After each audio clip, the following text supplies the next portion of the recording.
ನಮ್ಮ ಮಾಧ್ಯಮದ ಕಮ್ಯುನಿಕೇಷನ್ ಡಿಪಾರ್ಟ್ಮೆಂಟ್ನ ಅಧ್ಯಕ್ಷರಾದಂಥ ಉಗ್ರಪ್ಪನವರೇ, ಶಫೀವುಲ್ಲಾರ್ ಅವರೇ, ನಮ್ಮ ಸಂದೀಪ್ರವರೇ, AC ಸೆಕ್ರೆಟರಿಗಳು, ಇಂದು ಭಾಳ ತುರ್ತಾಗಿ ತಮ್ಮನ್ನೆಲ್ಲ ನಾವು ಆಹ್ವಾನಿಸಿದ್ದೇವೆ. ಅನೇಕ ರಾಷ್ಟ್ರ ಅಂತಾರಾಷ್ಟ್ರೀಯ ವಿಚಾರಗಳನ್ನು ಚರ್ಚೆ ಮಾಡಲಿಕ್ಕೋಸ್ಕರ ನಮ್ಮ ರಾಷ್ಟ್ರ ನಾಯಕರಾದಂಥ ಖರ್ಗೆ ಸಾಹೇಬರು ತಮ್ಮ ಹತ್ರ ಅನೇಕ ವಿಚಾರಗಳನ್ನು ಹಂಚಿಕೊಳ್ಬೇಕು ಅಂತೇಳಿ ಬೆಂಗಳೂರಿನಿಂದಲೂ ಕೂಡ ಈ ರಾಷ್ಟ್ರಕ್ಕೆ ಒಂದು ಸಂದೇಶವನ್ನು ಕಳಿಸಬೇಕು ಅಂತೇಳಿ ಪಕ್ಷದ ಪರವಾಗಿ, ರಾಷ್ಟ್ರೀಯ ಪಕ್ಷದ ಪರವಾಗಿ ಇವತ್ತು ನಿಮ್ಮ ಜೊತೆ ಇದ್ದಾರೆ.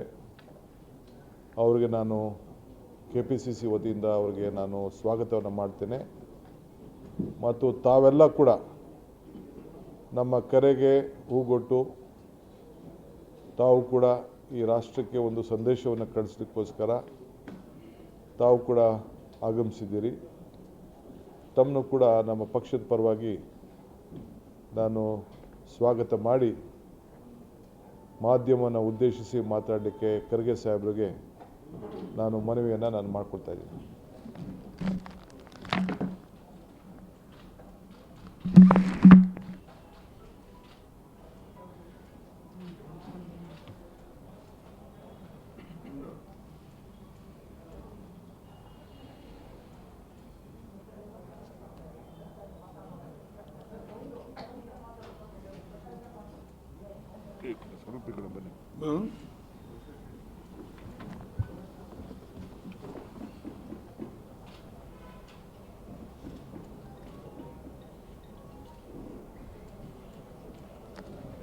ಎಲ್ಲರಿಗೆ ನನ್ನ ನಮಸ್ಕಾರಗಳನ್ನು ತಿಳಿಸ್ತಾ, ಇವತ್ತು ವಿಶೇಷವಾಗಿ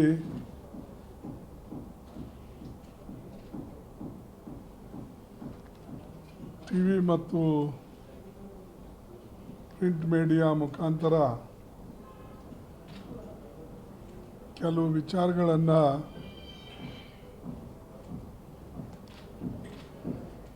ರಾಜ್ಯ ಹಾಗೂ ರಾಷ್ಟ್ರದ ಜನರಿಗೆ ತಿಳಿಸಬೇಕು ಅಂಥೇಳಿ ಇವತ್ತು ಅಧ್ಯಕ್ಷರಿಗೆ ಕೇಳಿಕೊಂಡು ಇವತ್ತು ಪ್ರೆಸ್ ಕಾನ್ಫರೆನ್ಸ್ ಇಲ್ಲಿ ಮಾಡಬೇಕಾಗಿದೆ.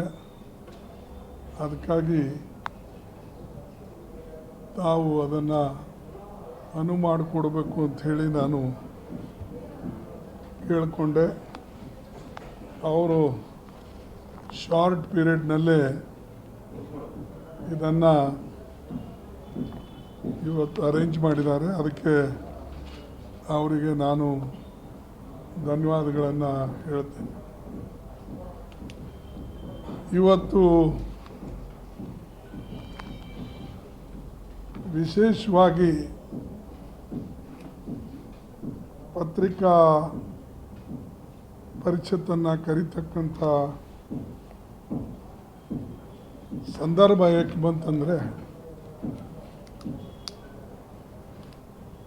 ಇತ್ತೀಚೆಗೆ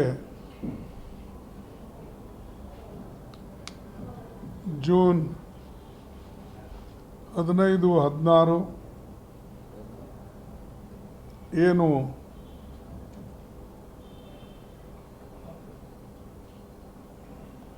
ಕೆಲವು ಘಟನೆಗಳನ್ನು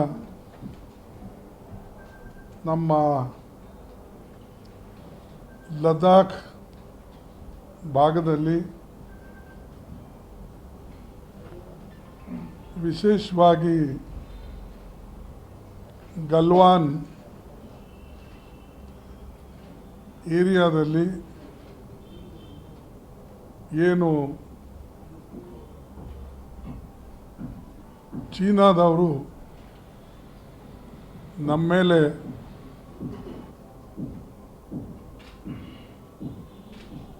ಒಂದು ಮೋಸದಿಂದ ನಮ್ಮ ಮಿಲ್ಟ್ರಿಗೆ, ಅದರಲ್ಲಿ ವಿಶೇಷವಾಗಿ ನಮ್ಮ ಆಂಧ್ರ ಪ್ರದೇಶದ ಏನು ಕರ್ನಲ್ ಬಿ ಸಂತೋಷ್ ಬಾಬು ಮತ್ತು ಅವರ ಜೊತೆಯಲ್ಲಿ 20 ಜನರ ಕೊಲೆಯನ್ನು ಏನು ಮಾಡಿದ್ದಾರೆ, ಅದಕ್ಕೆ ನಾವೆಲ್ಲರೂ ಕಂಡಮ್ ಮಾಡ್ತೇವೆ. ಇಡೀ ದೇಶನೂ ಇವತ್ತು ಕಂಡಮ್ ಮಾಡಿದೆ ಮತ್ತು ಸರ್ವಪಕ್ಷ ಸಭೆಯನ್ನು ಮೋದಿಜಿ ಅವರು ಕರೆದಾಗ ಎಲ್ಲರೂ ಕೂಡ ಅದನ್ನು ಖಂಡಿಸಿದ್ದಾರೆ ಮತ್ತು ಕಟುವಾಗಿ ಟೀಕೆನೂ ಕೂಡ ಮಾಡಿದ್ದಾರೆ. ಅದಕ್ಕೆ ನಾನು ಮತ್ತೊಮ್ಮೆ ನನ್ನ ವತಿಯಿಂದ, ನನ್ನ ಪಕ್ಷದ ವತಿಯಿಂದ,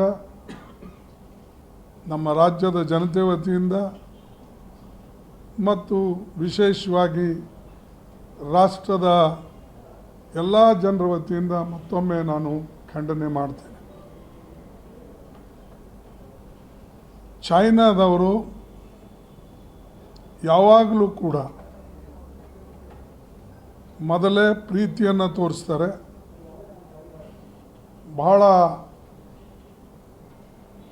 ಸಭ್ಯತೆಯಿಂದ ನಡ್ಕೊಂಡಂಗೆ ಅವರು ನಡವಳಿಕೆಯನ್ನು ಆ್ಯಕ್ಟ್ ಮಾಡ್ತಾರೆ. ಆದರೆ ಹಿಂದೆ ಬೆನ್ನಲ್ಲಿ ಚೂರಿ ಹಾಕ್ತಕ್ಕಂಥದ್ದು ಅವರು ಬಿಡ್ತಾ ಇಲ್ಲ. ಇದು ಅನೇಕ ಸಾರಿ ಆಗಿದೆ. ಆದರೆ ಇದು ಮೊದಲನೇ ಸಲ ಸುಮಾರು 20 ಜನರಿದ ಕೊಲೆಯನ್ನು ಅಲ್ಲಿ ಚೈನಾದವರು ಇವತ್ತು ಮಾಡಿದ್ದಾರೆ. ಮತ್ತು ಯಾವಾಗಲೂ ಕೂಡ ಬಾರ್ಡರ್ ಏರಿಯಾದಲ್ಲಿ ಪೆಟ್ರೋಲಿಂಗ್ ಮಾಡುವಾಗ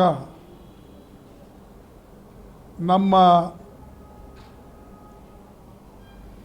ಅಗ್ರಿಮೆಂಟ್ ಪ್ರಕಾರ ವಿಶೇಷವಾಗಿ ಯಾವ ಹತ್ಯಾರಗಳು ಒಯ್ಯಬಾರ್ದು ಅಥವಾ ಬೇರೆ ಯಾವುದೇ ರೀತಿ ಅಂದರೆ ಜನರಿಗೆ ಕೊಲ್ಲತಕ್ಕಂಥ ರೀತಿಯಲ್ಲಿರ್ತಕ್ಕಂಥ ಹತ್ಯಾರಗಳು ಉಪಯೋಗ ಮಾಡಬಾರ್ದು. ಪೆಟ್ರೋಲ್ ಮಾಡುವಾಗ ನಾವು ಯಾವಾಗಲೂ ಕೂಡ ಕೇವಲ ಸಾಧಾರಣವಾಗಿ ಏನು ಒಬ್ಬ ವಾಚ್ಮೆನ್ ಕೆಲಸ ಮಾಡ್ತಾನೋ ಅಥವಾ ನಾವು ಅನೇಕ ಸಾರಿ ನಮ್ಮ ಸರಹದ್ದುಗಳು ಹೇಗಿವೆ ಅಂತ ಹೇಳಿ ನೋಡ್ಕೊಳ್ತಾರೋ ಆ ರೀತಿಯಿಂದನೇ ನಡ್ಕೊಳ್ಬೇಕು ಅಂತಕ್ಕಂಥದ್ದು ವಾಡಿಕೆ ಇಲ್ಲಿವರೆಗೆ ಅದೇ ರೀತಿಯಾಗಿ ಮಾಡ್ಕೊಂಡು ಬಂದಿತ್ತು. ಆದರೆ ಸಡನ್ನಾಗಿ ಇದನ್ನು ಇವತ್ತು ಅವರು ಈ ಒಂದು ಪ್ರತೆಯನ್ನು ಅಥವಾ ಈ ಒಂದು ಇರ್ತಕ್ಕಂಥ ಒಂದು ನಿಯಮಗಳನ್ನು ಪಾಲನೆ ಮಾಡಬೇಕಾಗಿತ್ತು, ಅದು ಅವರು ಮಾಡಲಿಲ್ಲ. ಇದು ಒಂದು ಕಡೆ ಭಾಗ. ಎರಡನೇದು, ಚೈನಾದವರು ನಮ್ಮ ಮೇಲೆ ದಾಳಿ ಮಾಡುವಾಗ ನಾವು ಸುಮ್ಮನೆ ಇರೋಕ್ಕೂ ಆಗಲ್ಲ, ಕೈ ಜೋಡಿಸ್ಕೊಂಡು ಕೂಡೋಕ್ಕಾಗೋದಿಲ್ಲ. ಇಡೀ ರಾಷ್ಟ್ರ ಇವತ್ತು ಒಂದಾಗಿ ನಾವು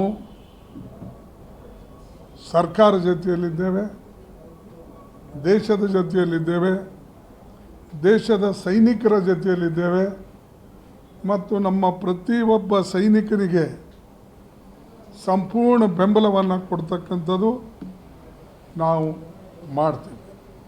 ಅದರಲ್ಲಿ ಯಾರಿಗೂ ಸಂಶಯ ಬೇಡ. ಯಾಕಂದರೆ ದೇಶದ ರಕ್ಷಣೆ ಮಾಡ್ತಕ್ಕಂಥ ಸೈನಿಕರು, ಬಲಿದಾನ ಕೊಡ್ತಕ್ಕಂಥ ಸೈನಿಕರು ತಮ್ಮ ರಕ್ತವನ್ನು ಹರಿಸ್ತಕ್ಕಂಥ ಸೈನಿಕರು, ಅವರಿಗೆ ನಾವು ಪ್ರತಿಯೊಂದು ರೀತಿಯಲ್ಲಿ ಸಹಾಯ ಮಾಡ್ತಕ್ಕಂಥದ್ದು, ಬೆಂಬಲಕ್ಕೆ ನಿಲ್ಲತಕ್ಕಂಥದ್ದು, ಸಹಕರಿಸ್ತಕ್ಕಂಥದ್ದು ನಮ್ಮೆಲ್ಲರ ಕರ್ತವ್ಯವಿದೆ. ಆ ದಿಕ್ಕಿನಲ್ಲಿ ನಾವೆಲ್ಲರೂ ಕೂಡ ಮಾಡ್ತೇವೆ.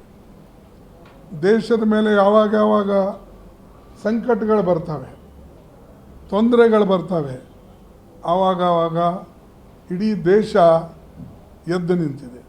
ಅದು ಪಾಕಿಸ್ತಾನ ವಿರುದ್ಧ ಯುದ್ಧ ಇರ್ಬೋದು, ಅಥವಾ ಈ ಹಿಂದೆ ಚೈನಾದವರು ನಡೆದಂಥ ಚೈನಾ ಮತ್ತು ಇಂಡಿಯಾ ಯುದ್ಧ ನಡೆದಂಥ ಸಂದರ್ಭ ಇರ್ಬೋದು. ಎಲ್ಲ ಕಾಲದಲ್ಲೂ ಕೂಡ ಈ ದೇಶದ ಜನ ಒಕ್ಕಟ್ಟನ್ನು ಪ್ರದರ್ಶನ ಮಾಡಿದ್ದಾರೆ. ಪಕ್ಷ ಭೇದವನ್ನು ಮರೆತು ಒಂದಾಗಿ ದೇಶದ ರಕ್ಷಣೆಗಾಗಿ ಎಲ್ಲರೂ ಸಹಕರಿಸಿದ್ದಾರೆ.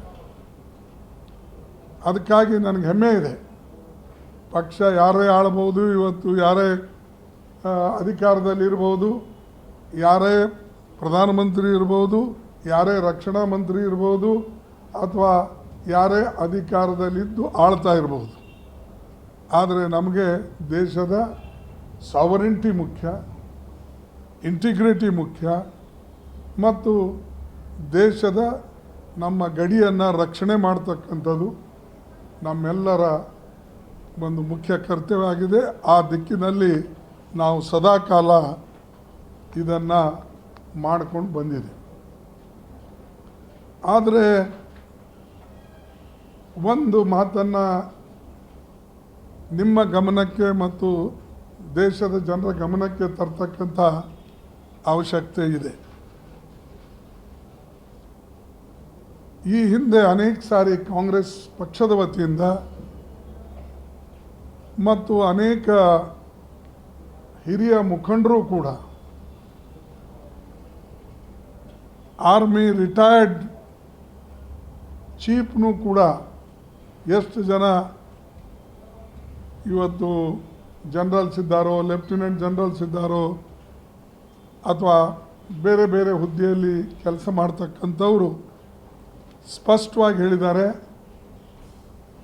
ಚೈನಾ ತನ್ನ ನರಿ ಬುದ್ಧಿಯನ್ನು ಬಿಡೋದಿಲ್ಲ. ಅದಕ್ಕಾಗಿ ನಾವು ಭಾಳ ಕಾಳಜಿಪೂರ್ವಕವಾಗಿ ಮತ್ತು ಕಾಳಜಿಯನ್ನು ವಹಿಸಿ ಈ ದೇಶದ ರಕ್ಷಣೆಯನ್ನು ಮಾಡಬೇಕು, ನಮ್ಮ ಗಡಿ ರಕ್ಷಣೆ ಮಾಡಬೇಕು ಅಂತಕ್ಕಂಥದ್ದನ್ನು ಅವರು ಕೂಡ ಹೇಳ್ಕೊಂಡು ಬಂದಿದ್ದಾರೆ. ಮತ್ತು ಇಷ್ಟು ಆದರೂ ಕೂಡ 15-16ನೇ ತಾರೀಕಿಗೆ ನಡೆದಂಥ ಘಟನೆಯಲ್ಲಿ ನಮ್ಮ 20 ಜವಾನ್ಗಳು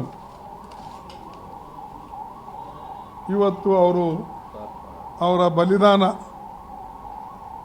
ಈ ದೇಶಕ್ಕಾಗಿ ಏನು ಕೊಟ್ಟಿದ್ದಾರೆ,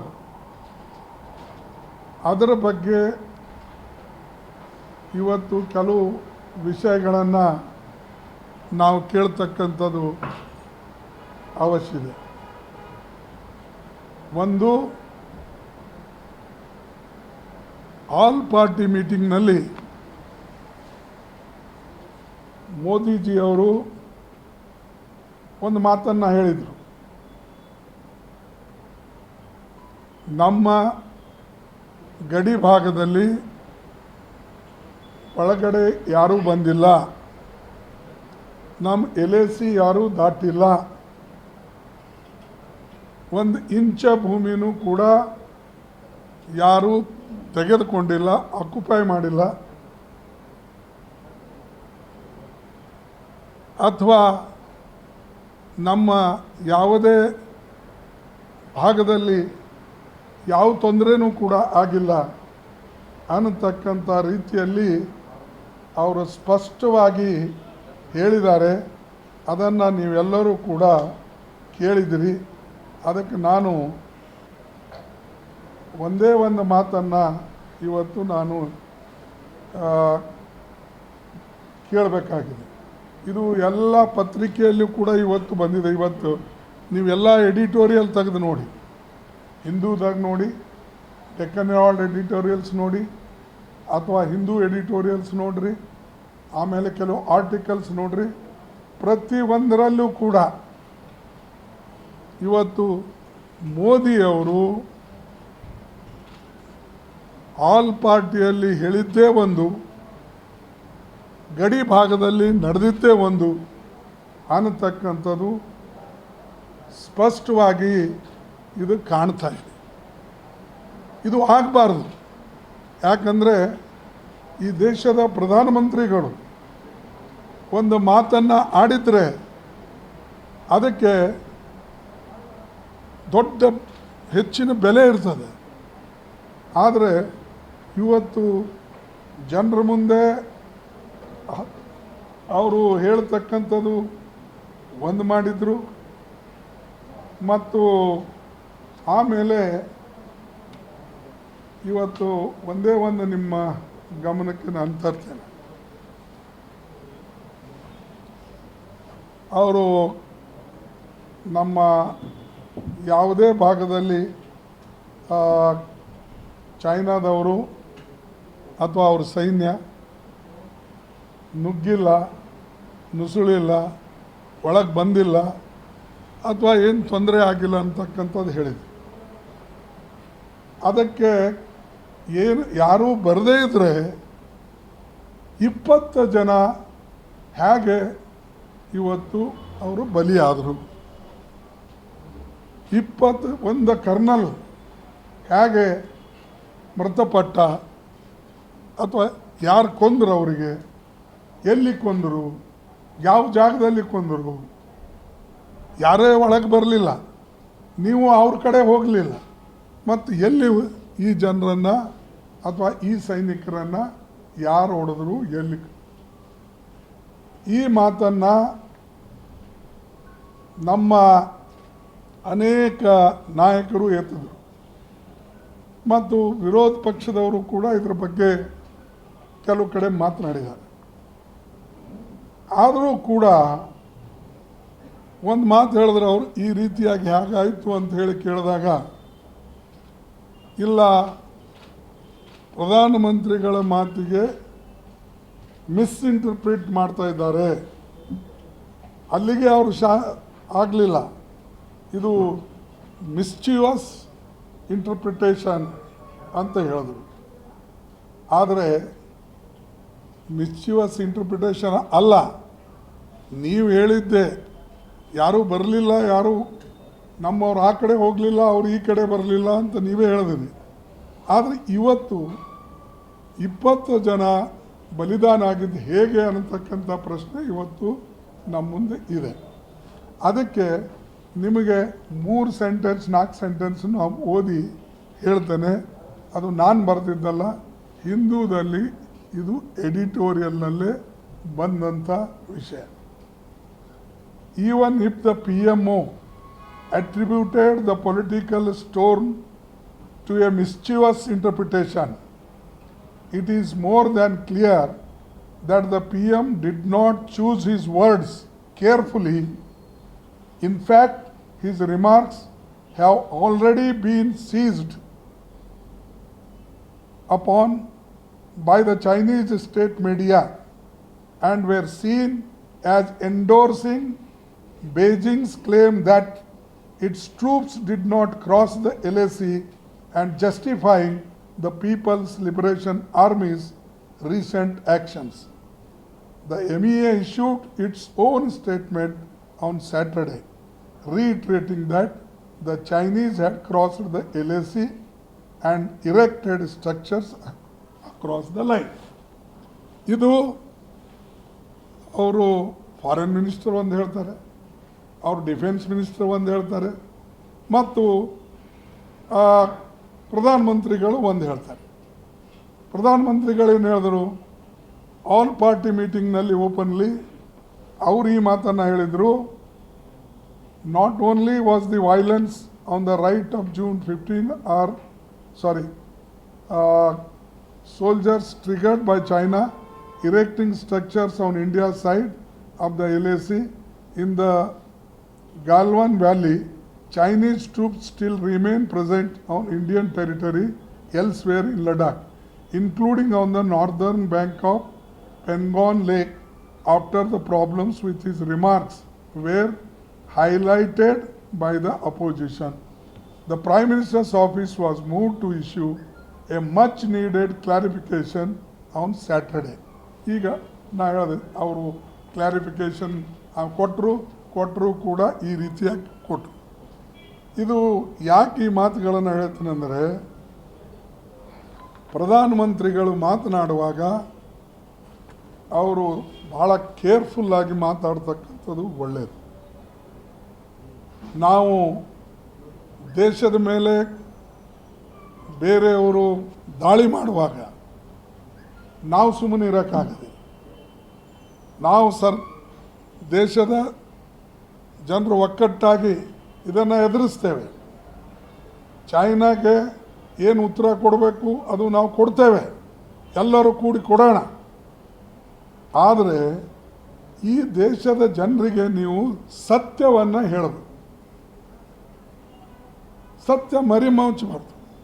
ನೀವು ಸತ್ಯನ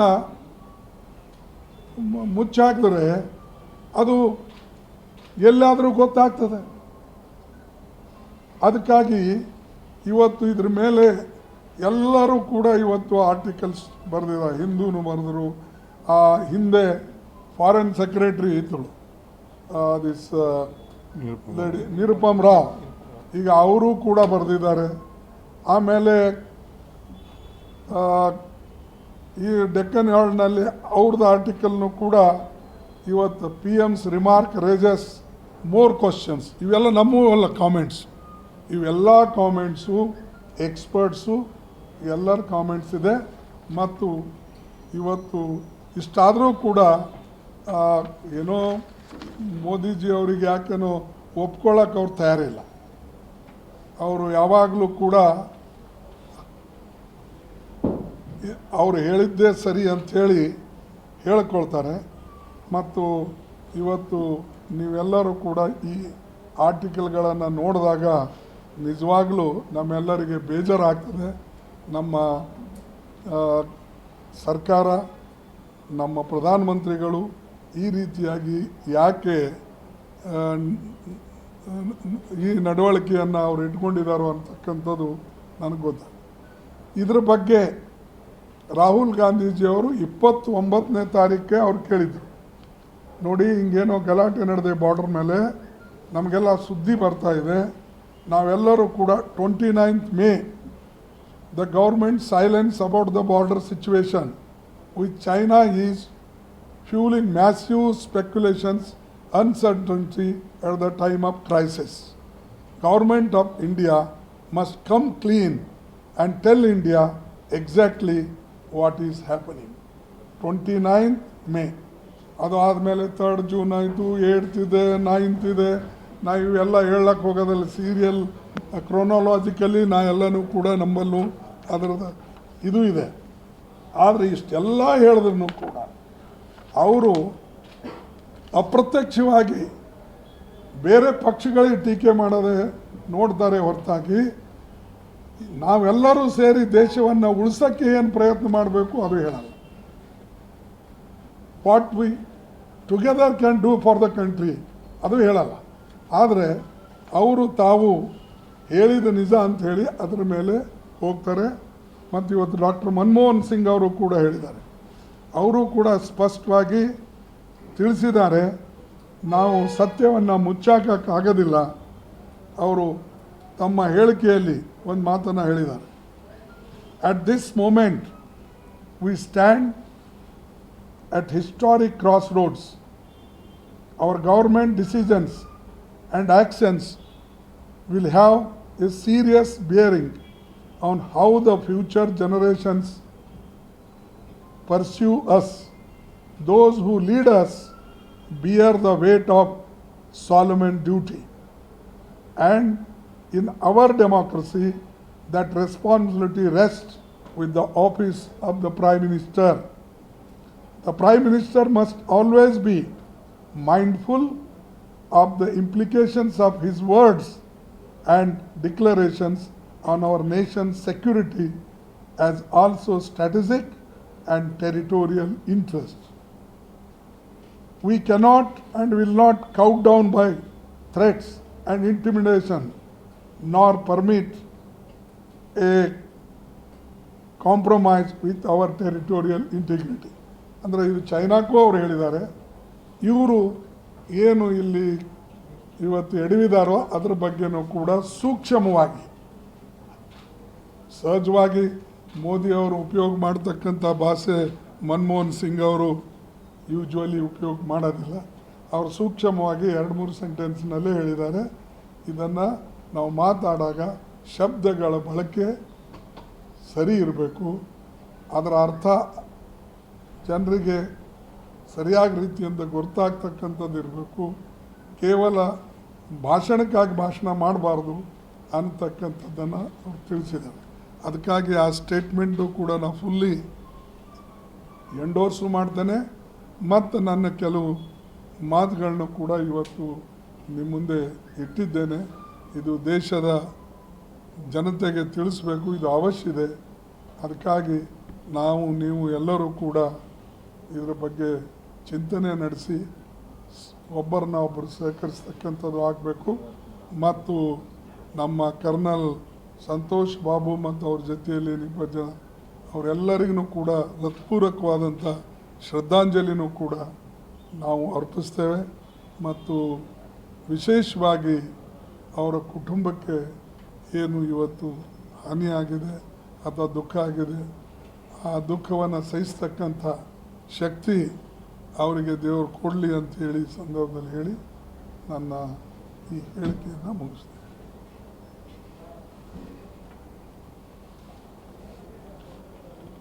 ಓಕೆ, ಥ್ಯಾಂಕ್ ಯು. ಏನಾದ್ರು ಕ್ರಾಸ್ ಕ್ವಶನ್ಸ್ ಇದೆಯಾ ಆ ವಿಚಾರದಲ್ಲಿ? ಚಲೋ, ಹೌದಲ್ಲ? Thank you.